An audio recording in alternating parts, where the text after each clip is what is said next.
Voces Online Radio presenta Entre Amigos. Tu mejor forma para crecer es a través de la red. Bienvenidos. Hola, qué gusto estar otra vez conectados con todos ustedes, transmitiéndote desde esta cabina que es Voces Comunicación. Vamos a empezar a escucharnos. Y ahora sí, ya estamos al aire con todos ustedes.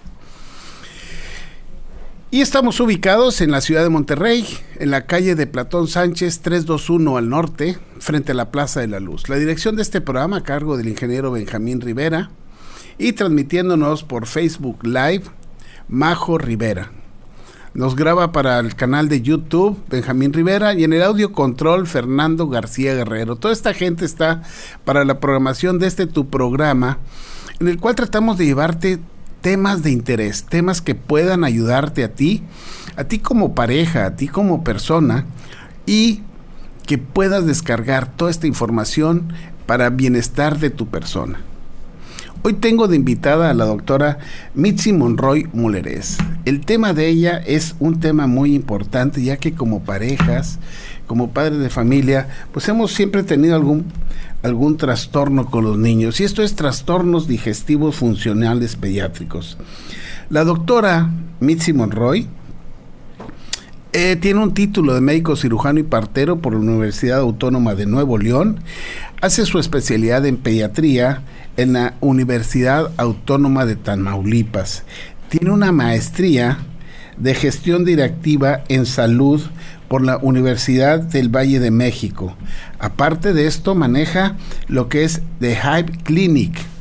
Esto es un proyecto personal con el objetivo de atender en un solo lugar las principales demandas en el área de salud en la población pediátrica. Doctora, muchísimas gracias por estar con nosotros.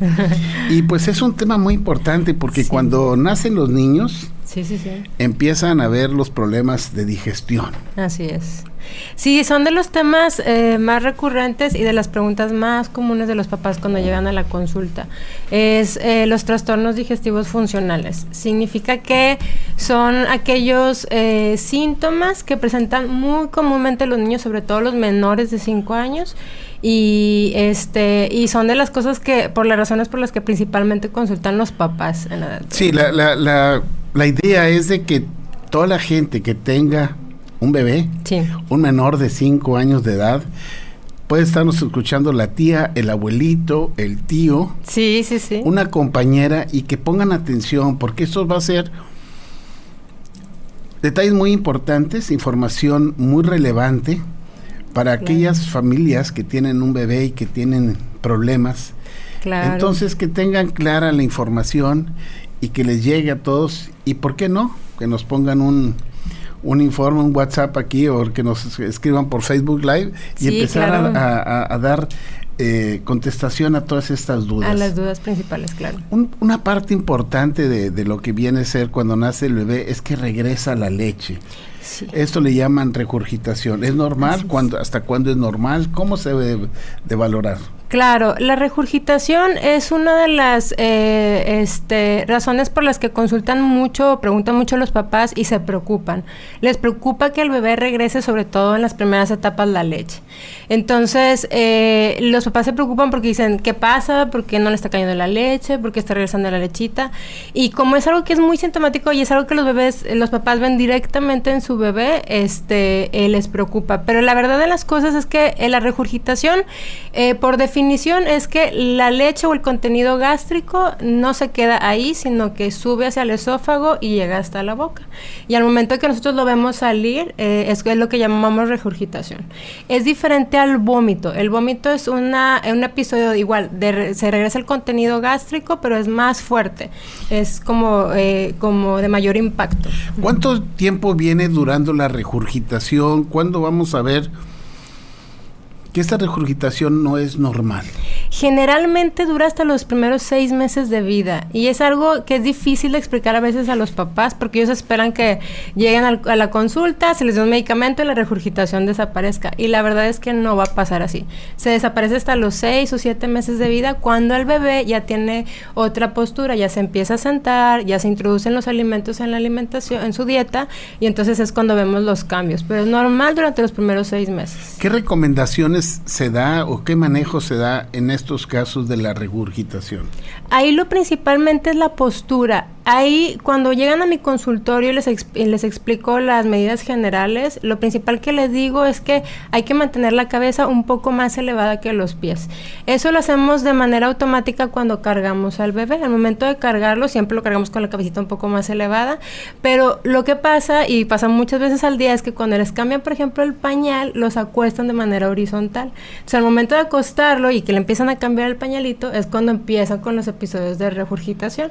Entonces, siempre, si tienen a la mano una almohada o andan en la calle, envolver alguna colchita como almohada, ponérsela al bebé, acostarlo para que quede un poquito más levantada, y ahora sí ya cambiamos el pañal.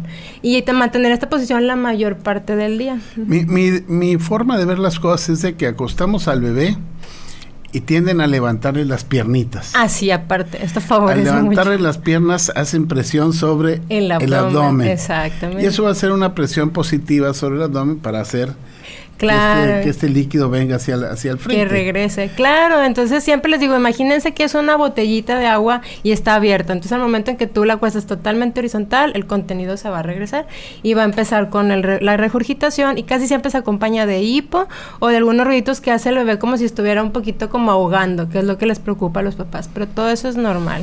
¿Cuándo deberíamos nosotros de pensar que esta regurgitación ya no tiene el proceso fisiológico, empieza ya a tener un proceso de patología, de enfermedad? Claro, cuando vemos, por ejemplo, que el bebé en las consultas del control del niño sano no está adquiriendo el peso que debe de adquirir mes con mes, eso es un foco de alarma. La otra cosa es que si se acompaña de algún otro síntoma, por ejemplo, evacuaciones con sangre, que el bebé tenga alguna dermatitis en su cara o en su piel, que nos podría orientar hacia una dermatitis atópica, o sea que ya la regurgitación no es nada más algo normal, sino que es algún dato que nos dice que hay de base una alergia a la leche. Entonces esos datos hay que preguntarlos en la consulta. O sea, va a haber más signos en el bebé después de casi los 6 meses, claro, donde empiezan a presentar alteraciones en su cuerpo. Alteraciones en su cuerpo, así es. Incluso antes de los 6 meses, si un bebé está regurgitando, pero se acompaña de algún otro síntoma como los que mencioné, hay que sospechar algún otro diagnóstico. No hay regurgitación y hay que hacer una investigación más a fondo. El cuerpo del bebé es inmaduro todavía en cuanto a función muscular se así refiere. Uh-huh. ¿Hay estudios que se hacen para estos bebés para saber si hay alguna alteración en la función muscular de su estómago y su esófago? Sí, claro. Cuando sospechamos que ya no es un reflujo normal, una regurgitación normal, lo tiene que ver un gastroenterólogo pediatra, es cuando los derivamos hacia un subespecialista. Y ellos tienen varios estudios que pueden realizar para ver si esto que tiene es normal, es parte de su desarrollo, o es una patología que se llama enfermedad por reflujo gastroesofágico, en donde ya se empieza a inflamar el intestino, se empieza a inflamar el esófago de tantas veces que se regresa el contenido gástrico, y ellos pueden determinar qué tanto se regresa y si realmente necesita algún tratamiento médico y cambios de fórmula. Entonces, sí. Entonces aquí interviene algo, lo que viene siendo la fórmula también. Claro, las fórmulas, lo ideal es que tuvieran lactancia seno materno. Claro, es lo recomendable. Pero pueden en algunas ocasiones influir las fórmulas de leche que se dan al bebé. Exactamente, porque en el mercado hay muchos tipos de fórmulas, pero depende del bebé, como lo veamos, hay recomendaciones que podemos hacer en cambios de fórmula y generalmente este tipo de síntomas se terminan quitando. Entonces, ¿hay empresas que puedan tener alguna fórmula de estas para poder ayudar al bebé en su regurgitación? Sí, claro. Por ejemplo, Nestlé sacó hace poco una fórmula que se llama Comfort. Está dirigida a bebés mayores de 1 año, de 1 a 3 años, porque este tipo de síntomas se puede presentar en niños más grandes, no nada más en los primeros meses de vida, sino después del año de edad se pueden presentar síntomas de trastornos gastrointestinales funcionales. Y hay fórmulas que están adicionadas con probióticos, con prebióticos y con otras sustancias que nos ayudan ayudan a disminuir estos episodios de reflujo. Ah, mira qué interesante esto, ¿no? Porque entonces ya se está teniendo no solamente un proceso de diagnóstico, claro, de manejo, sino que hay también alimentos para esta edad que puedan ayudarnos aparte de la lactancia seno-materno. Claro, claro. Y hay alimentos que en sí nos ayudan. O sea, por ejemplo, en la naturaleza, en nuestra alimentación diaria, hay alimentos que contienen estas sustancias, probióticos y los prebióticos. Pero si podemos ofrecer una fórmula que los tenga adicionados, esto también ayuda al bebé, sobre todo en mayores de 1 año. Fíjese, estamos hablando de regurgitación, o sea, se viene el proceso del alimento. Claro. Pero hay algunos bebés mayores, sí, que de repente regresan el alimento a la boca. Sí. Sí, ¿verdad? Eso se llama rumiación. Rumiación. Y es algo que les da mucha risa a los papás cuando les comento, porque yo creo que casi el 100% cuando se los refiero como un síntoma, regresa la lechita, la tiene en la boca, la prueba y se la vuelve a pasar. Y la mamá, sí hace eso, sí es verdad. Sí, claro, eso es también parte de los trastornos gastrointestinales funcionales. Eso no es normal, eso es un trastorno funcional del aparato digestivo. Del aparato digestivo, ¿Hasta qué edad se puede presentar? Ese generalmente desaparece en los primeros 4 o 6 meses. Ese sí desaparece muy rápido. Pero hay gente adulta que puede tener este problema, ¿no? Ah, bueno, sí, puede ser un dato como ya de una gastritis o un reflujo severo. Bueno, ya tendrá que ver el gastroenterólogo, pero sí, también puede pasar. Hay gente que le pasa. Y esta rumiación sí aparece en los niños, ¿no? Sí aparece. Un niño de 2 años, 3 años puede tener todavía esta rumiación y que los padres no se hayan dado cuenta. Exacto, claro. Y a veces se relaciona también con, por ejemplo, moquito crónico, niños que tienen moco todo el tiempo, y donde empiezas a hacer la exploración y el interrogatorio, resulta que es un niño que tiene reflujo, que ha tenido rumiación, y algunas veces el contenido gástrico puede pasar a la nariz, por atrás de la faringe, inflamar la nariz, y por eso están con moquito todo el tiempo, y a veces piensan que es simple alergia. Dijeron, no, es que tiene moco siempre porque es alergia, y hay que investigar. Una alergia, un asma que pueda tener por ahí. Exactamente. Y empiezan a ver, se empieza a derivar a un trastorno digestivo. Así es. ¿Hay algún problema emocional en este tipo de pacientes? Las investigaciones que han hecho nos orientan hacia que sí se relacionan los trastornos intestinales con un problema psicosocial, también con estrés de los niños, con el tipo de alimentación. Es multifactorial, no lo podemos atribuir a una sola causa u origen. Ahorita hay muchas investigaciones alrededor de eso, pero sí, lo que nos dice es que es multifactorial. Tiene que ver el estrés, las experiencias del bebé, el llanto, todo lo que ha pasado alrededor del bebé y los tipos de alimentación que tiene favorece que presenten alguno de estos signos. El rumiar, o sea, es el regresar a los alimentos, ¿es satisfactorio para el bebé? ¿Se puede escribir como una parte satisfactoria o es un proceso que lo ven ellos normal? Ellos lo ven normal, así es. Sí, en realidad es lo que decimos, el bebé está feliz, o como le decimos cuando tienen reflujo, es un vomitón feliz. Regresa a la comida, la tiene en la boquita, se vuelve a pasar y él está como si nada. Entonces, esos son parte de los trastornos normales. ¿Qué manejo se da a estos pacientes? Ya que se está investigando, se hace el diagnóstico. ¿Cómo podríamos llegar a hacer un diagnóstico de una rumiación? Generalmente es por descarte y es de interrogatorio directo con los papás. Este tipo de padecimientos tenemos mucho que preguntar a los papás o a los cuidadores principales, a veces son los abuelitos, los que nos orientan hacia el diagnóstico. ¿Por qué? Porque hay que ir descartando, ahora sí que es por descarte, vamos descartando y vamos preguntando si el bebé cuántas veces al día lo notan que lo hace, si se relaciona con llanto, si el bebé está incómodo, si es descartar que no sea realmente un vómito, una enfermedad por reflujo, pero todo generalmente lo sacamos con el interrogatorio de los cuidadores principales.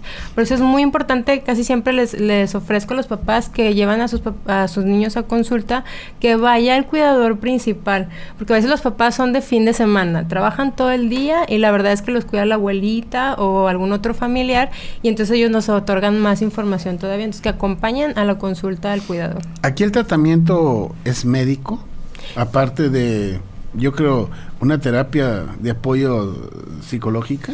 Sí, la verdad es que es muy raro que lleguemos a utilizar medicamentos. Más que nada nuestra función como pediatras es relajar a los papás, decirles que es algo que va a pasar, que es algo normal y darle las medidas o los tips generales que pueden ayudar al bebé a que no se sienta incómodo en tal punto, pero es tranquilizar a los papás. Yo creo que esa es la función más difícil para nosotros como pediatras, convencer a los papás que no ocupa realmente medicamento en sí para que el bebé esté tranquilo y para que se quite.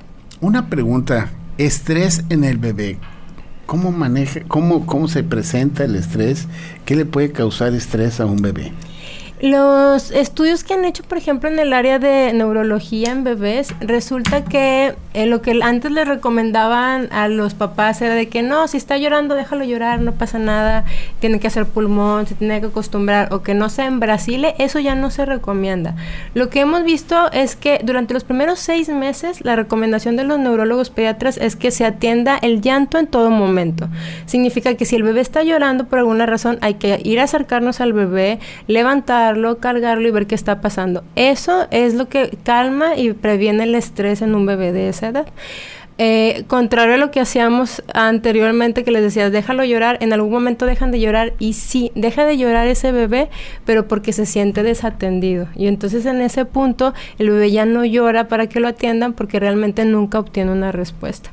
Y eso sí genera problemas en la edad adolescente y en la edad adulta. Entonces hay muchos estudios interesantes al respecto. La recomendación es, llora el bebé, hay que acercarnos, cargarnos y ver qué está sucediendo. Sí, yo le digo a los pacientes, los gatitos están con la gatita, así es, pegados ahí. Los perritos están con la perrita. Uh-huh. Los leones están con la leona, están pegaditos ahí a la leona. Sí, pero la sociedad humana ponen un cuarto solo con una cuna muy hermosa y que todos los arreglos para que todo el mundo vaya a verlo, y el bebé está solo. Exactamente. No tenemos apego con el bebé, no tenemos contacto directo. Y es algo fundamental en los bebés. Hay un estudio que yo leí acerca de el periodo de los primeros meses, y resulta que decía de hecho era un ginecólogo, decía que al momento de nacer el bebé llevaba una segunda gestación, y la gestación segunda es en los brazos de la mamá. Tiene que estar en esta zona, que escuche su corazón, que la abuela, que esté alimentado a la lactancia o con fórmula, pero que esté alimentado y que esté cerca y apapachado. Esa es una segunda gestación que llevan, y generalmente dura otros 9 meses porque es el tiempo en que el bebé empieza a evolucionar y a empezarse a desprender solito de los papás. Yo diría que dura como 50 años. Bueno, en otros dura más. Todo con su mamá. Y ahorita con los millennials, no, pues más todavía, sí. Están en la casa todavía. Así es. No, pues qué bien, ¿no? Ya son roomies, ya no son hijos, ya son roomies. Son roomies, ahí participan con todos. Comparten gastos. Un trastorno funcional más es los vómitos cíclicos. Yo no había oído hablar de un trastorno funcional que fueran vómitos cíclicos.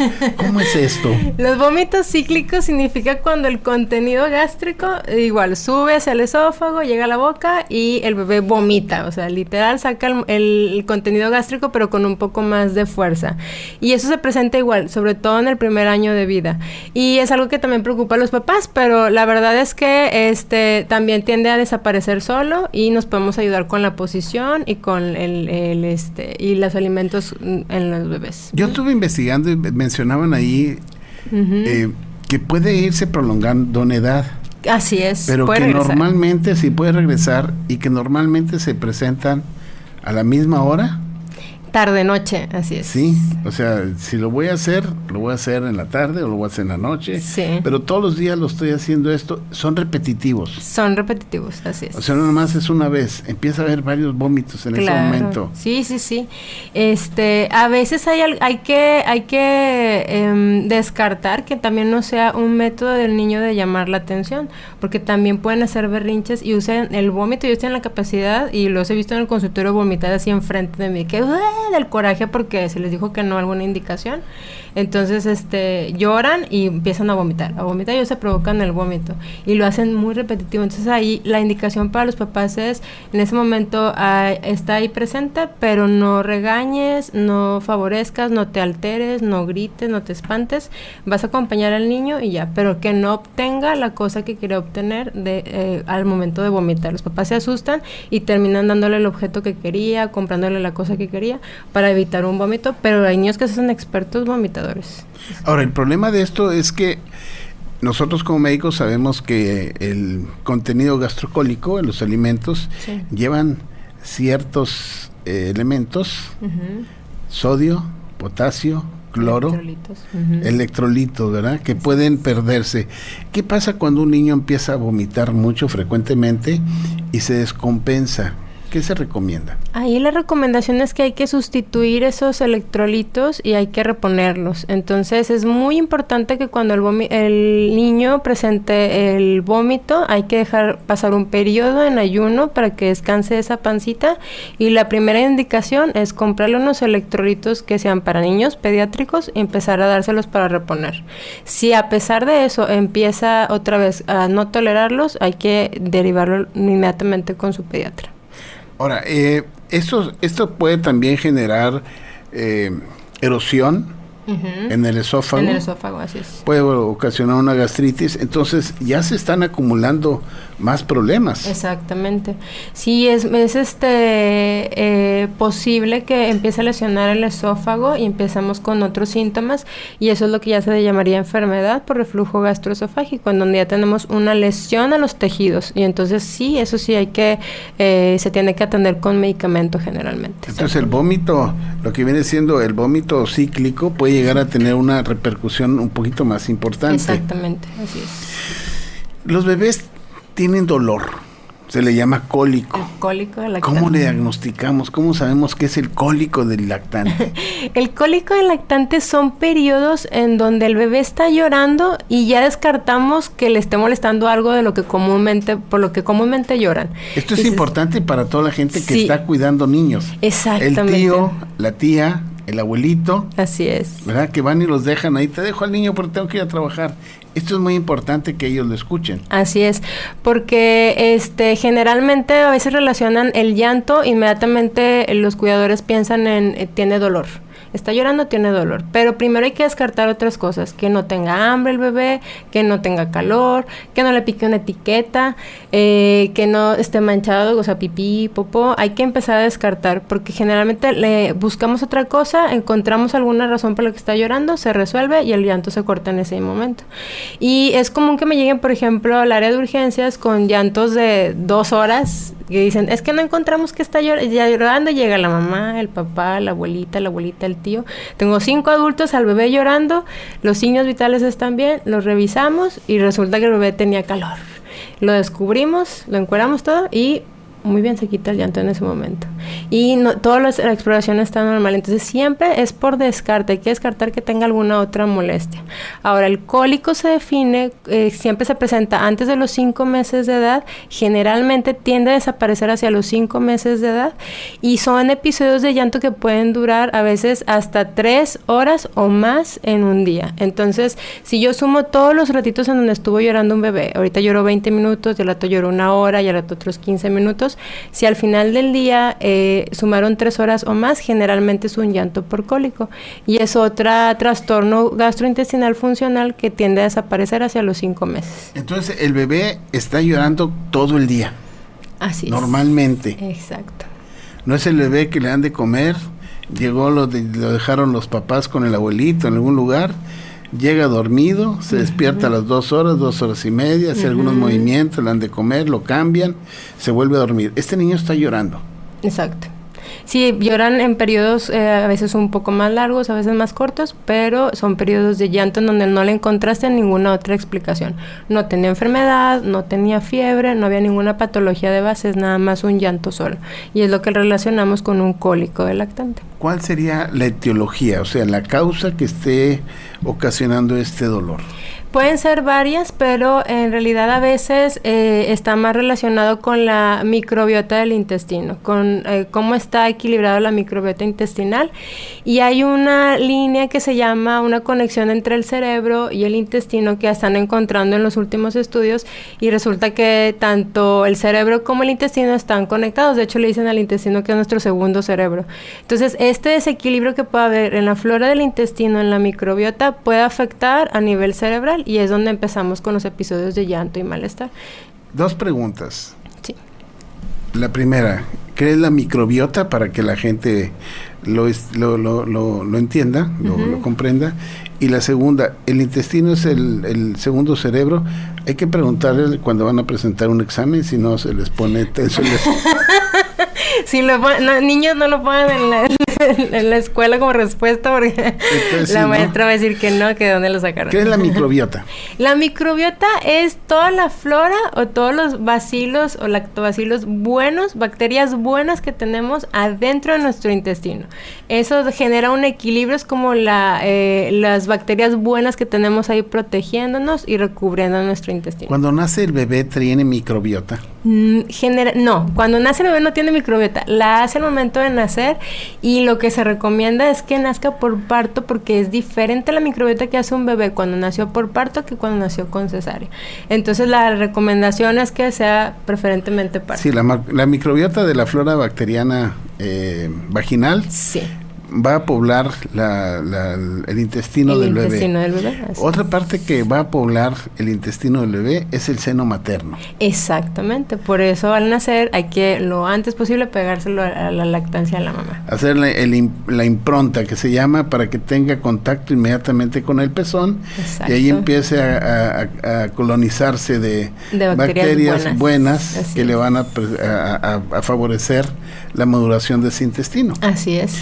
Entonces volvamos al dolor cólico. Ese dolor es por una falta de microbiota en el intestino. Por una alteración en la microbiota. La microbiota siempre está ahí, y cuando hay un desequilibrio en ella es donde se puede favorecer estos síntomas, incluyendo el cólico.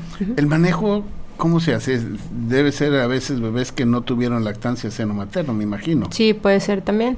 El manejo es sintomático. Hay medicamentos que podemos utilizar cuando el bebé está con mucha molestia, y tranquilizar a los papás, porque hay que tenerlos conscientes que el bebé va a haber periodos en donde va a llorar, y pues podemos ayudarle con masajitos en la pancita, subirle, bajarle las piernitas, traerlo cargado, apapacharlo, masajes relajantes. Hay muchos otros métodos que no son medicamentos y que nos pueden ayudar a relajar al bebé. Entonces, cólico del lactante hasta los 5 o 6 meses. 5 o 6 ¿No meses. dimos lactancia seno materno por alguna situación? Sí. ¿Hay alguna leche que ayude en esto? Sí, las leches que tienen, no todas, pero las que tienen la terminación de Comfort, generalmente nos ayudan a quitar este tipo de síntomas, o incluso a prevenirlos. Entonces, hay muchos pediatras que ya de primera instancia, cuando la mamá no quiere lactar, o porque tratamos de convencerlas, ¿verdad?, de favorecer la lactancia, y te dicen, no, es que sabe que yo no quiero dar pecho, de primera instancia podemos empezar con una fórmula Comfort, y esas tienden a evitar esos tipos de trastornos. Nos ayudan mucho. Qué importante esto que usted menciona, porque pues antes, muchos años atrás, sí, no había tantas leches. Así es, no había. No había tantas leches, y si no, empezaban a probar con leche de vaca, leche de cabra, o a ver qué traían para darle al bebé, ¿no? Porque si no tomaba leche seno materno, y si no le daban las 2 únicas leches que había en aquel entonces. Claro, la de una que usamos ahorita para los postres, esa les daban. Me toca pacientes que dicen, es que a mí me dieron esa de niño, porque en realidad no había fórmulas lácteas para niños, entonces les daban alguna de esas para cocinar, diluida con un poquito más de agua, y eso es lo que tomaban realmente cuando no lactaban. Sí. Y ahora las empresas ya nos dan la oportunidad de ir preparando el intestino. Claro, de ir preparando y de ir previniendo este tipo de episodios. Ya tenemos el cólico, y a veces este cólico nos va a ocasionar diarrea funcional. Así es. En la diarrea funcional son episodios en donde las evacuaciones son más aguaditas de lo que generalmente hace el bebé, pero debe de durar 4 semanas o más en promedio para decir que es una diarrea funcional. Donde tuvimos un periodo corto en donde el bebé hizo aguadita la popó y se acompañó de otros síntomas como fiebre, como vómito, como pérdida de peso, bueno, ahí no estamos hablando de una diarrea funcional. Esa es una diarrea patológica y hay que tratarla y ofrecer medicamento. Pero cuando tenemos unas evacuaciones más aguadas en consistencia y son más de 4 semanas y el bebé está tranquilo, pero está con la molestia y la preocupación la mamá de que está haciendo muy aguadita la popó, estamos hablando de una diarrea funcional. Qué bien. Aquí Dalinka nos manda a saludar y le gusta mucho el tema. Tony Garabato, mira qué bien que nos saluda Tony Garabato, qué buen tema. Es muy necesaria la vigilancia extrema y así evitar una broncoaspiración que puede ser muy lamentable, pregunta Mayela Garza. Sí, bueno, Mayela, fíjate que a todos mis pacientes en la primer consulta siempre les doy una guía que se llama Guía del Sueño Seguro. Yo les doy la versión que entregan en Estados Unidos y es la versión en español, pero si quieres te la paso y eso en general para todos los bebés. No es necesaria una vigilancia extrema mientras tú sigas los pasos que vienen, por ejemplo, ahí en la Guía del Sueño Seguro para el bebé. Y lo que trata de evitar esa guía es la muerte de cuna o la muerte por asfixia en los bebés, incluyendo los pacientes que tienen un poco de regurgitación o de reflujo. Aquí lo importante es, se ha visto y hay estadísticas que el bebé que tiene lactancia a seno materno disminuye mucho el problema de broncoaspiración. Ah, sí, está confirmado. Y aparte de eso, la muerte súbita. Eso sí, está muy bien estudiado y los bebés a la lactancia está muy bien estudiado que disminuye ese riesgo de muerte de cuna. Entonces, regresando a la diarrea funcional, es por tiempo que se está estableciendo, más de 4 semanas. Más de 4 semanas, más de 4 al día. Más de 4 evacuaciones diarreicas al día. ¿Cómo se diagnostica? ¿Cómo se hace estudios? ¿Qué estudios se hacen al bebé? Se puede pedir exámenes generales de la popó, por ejemplo un coprológico, porque tenemos que descartar que tenga de base alguna patología, algún bichito que esté por ahí provocando las evacuaciones, alguna intolerancia, alguna alergia a la leche, nos podemos empezar a descartar. Pero si todo sale negativo y el bebé está sin pérdida de peso, está tranquilo, entonces ya decimos que es una diarrea funcional. Es una diarrea funcional. No va a repercutir en las condiciones generales del bebé. Exacto, el bebé está como si nada más la evacuación aguadita. Entonces estos están haciendo evacuaciones aguaditas y aguaditas. Pero ¿qué pasa con aquel bebé que no puede evacuar? Ah, bueno, esa es otra cosa que ya nos dirigimos hacia el estreñimiento funcional. El estreñimiento funcional pueden ser evacuaciones aumentadas en consistencia, o sea, más duritas de lo que habitualmente las haría un bebé, que generalmente antes del año es pastosita la popó, y son aumentadas en consistencia y también a veces se presenta pujo al evacuar, como que la mamá nos refiere, es que el bebé quiere hacer popó y no puede. Puja, se pone rojo, se estresa, llora, y finalmente sale la evacuación pero sale a veces normal o a veces aumentada en consistencia, depende del bebé. ¿Esto es una disquesia? Eso es una disquesia, así es. Esa es la disquesia del bebé. Es el bebé que está pujando, que se pone rojo. Y que se pone rojo y que no puede evacuar. Exactamente. Esto se menciona que es una falta de madurez en la musculatura del niño. En la musculatura del bebé, así es. ¿Cómo le enseñamos a este bebé o cómo lo ayudamos para que él pueda desalojar ese intestino? Hay varias cositas que podemos ayudarle. Uno es ayuda mucho a los masajitos en la pancita. Hay que hacerlos en forma de las manecillas del reloj. Subir y bajar las piernitas en el momento que estamos viendo que el bebé está pujando como que tiene necesidad de evacuar. Y otra cosa es que podemos estimular el anito, la colita con algún trapito, con agüita fría, con agüita fresca, le pasamos así tranquilamente. Hay algunos pediatras que me ha tocado que recomiendan los supositorios. Generalmente yo no los dejo porque a veces el papá se emocionan, entonces dice, no hizo popó en un día y van y le ponen un supositorio. Pero no vamos a permitir que el bebé pase por transición normal hacia una evacuación ya sin disquesia.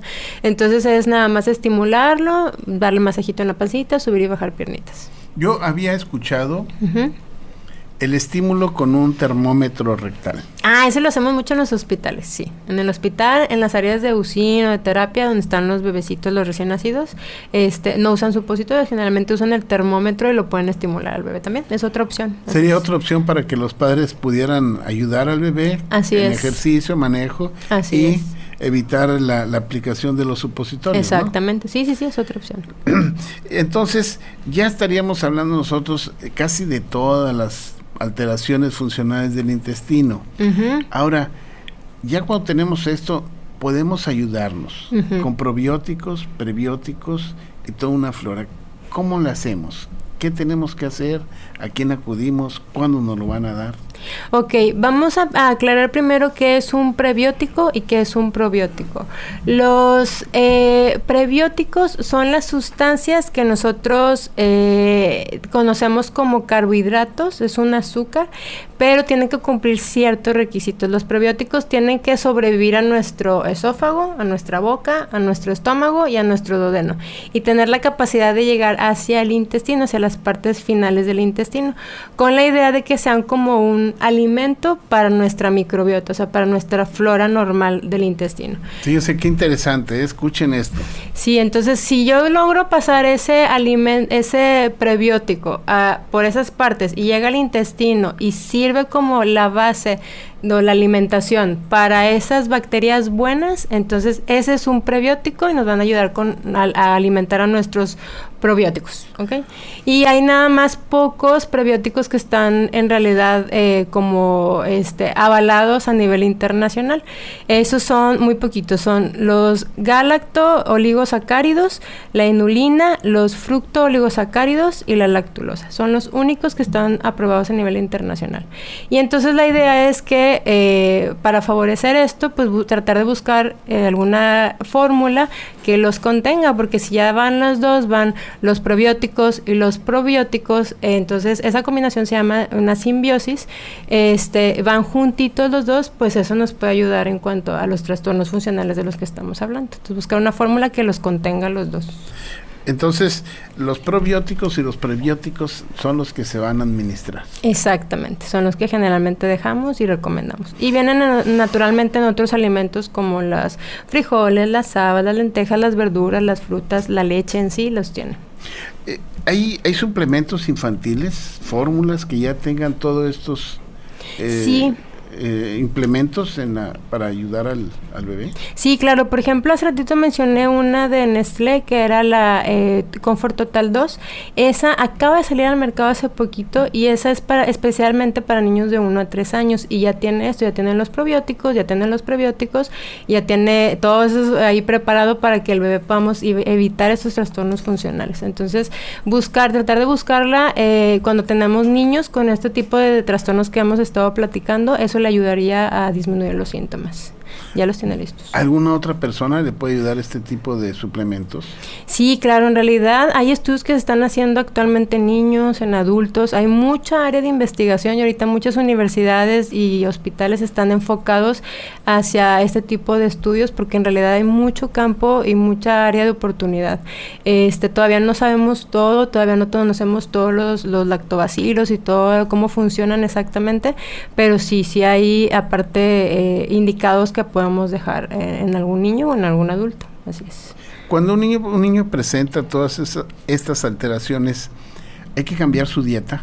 Sí, lo ideal es que sea la dieta lo más natural que se pueda. Muchas veces en la consulta les pregunto a la mamá y les hago la prueba de la pañalera. Y digo, abre tu pañalera y saca lo que tienes ahí para darle a tu bebé. Entonces la abren y sacan el paquete de galletas, sacan el juguito, exactamente, sacan alimentos que son no recomendables para niños. Entonces, y ya después les da vergüenza, ¿verdad? Pero dicen, es que es más fácil así. Es que no es lo fácil. Puedes echar un plátano a tu bolsa y es también algo sencillo. Entonces, es más que nada ser conscientes de la alimentación que les estamos dejando a los niños y qué hábitos alimenticios queremos que se queden en ellos. Entonces, si tiene hambre entre comidas, pues hay que darle una fruta, hay que darle una colación buena, un yogurt. Entonces, hay que aprender a cambiar esos alimentos que son no nutritivos por unos que sí lo sean. 1930 no había tiendas de conveniencia en las esquinas. Así es. 1950 tampoco. 1970 tampoco. A partir del 2000 tenemos todas las tiendas de conveniencia. Así es, en cada esquina. Y es cuando ha empezado a haber más problemas digestivos. Exactamente. Y repercuten más en los niños. Así es. Sí. Yo recuerdo cuando hice mi servicio social de medicina, la hice en Montemorelos. Estaba en una comunidad muy alejada y la verdad es que uno pensaría que en esas comunidades pues se come más sano, ¿verdad? Porque están en el campo, hay manzanas por todos lados, están las cabras y las vacas por todos lados, y resulta que no, que todos iban a la tiendita y comían mucha comida chatarra. Entonces sí había problemas de obesidad, había estos mismos problemas porque la verdad las cosas que estamos muy acostumbrados a que eso sea la alimentación habitual a la hora de los niños. Entonces ya es un problema que ya penetró en las comunidades más alejadas. Entonces, sí, la idea de traer, yo le agradezco a Mike Miguel Garza, el que nos haya puesto en contacto con usted, doctora, porque sí tenemos muchas alteraciones en cuanto a alimentación, y este tema es muy relevante, porque nuestras mujeres ya se han empoderado, salen a trabajar, así es, salen a competir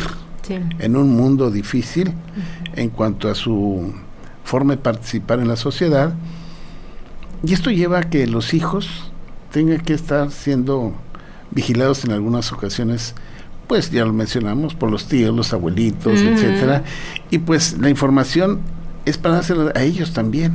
Claro. Que tengan conocimiento de que ahora tienen la responsabilidad de poder ir descartando un diagnóstico de estos para ayudar al bebé y la buena salud del bebé. Así es.